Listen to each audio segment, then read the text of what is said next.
Kişi qadını incidirsə, demək ki, qadın nəsə edib, kişi də o vəziyyətə çatıb. Müsavat.com xəbər verir ki, bunu Nadir Qafarzadə İncə Səhər verilişində deyib. Müğənni qadın-kişi münasibətləri barədə qalmaqallı açıqlama verib. Əgər kimsə incidilirsə, demək ki, günahı var. Bir kişi qadını durduq yerə niyə incitsin?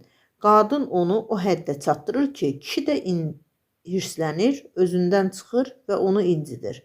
Kişi özündən çıxanda qadın susmalıdır. Əsəbinin soymasını gözləməlidir. Bəzi xəstə ruhlu insanlar da var.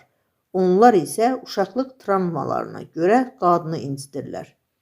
Çünki evdə atasından da elə görüb. Onları da qınamaq olmur.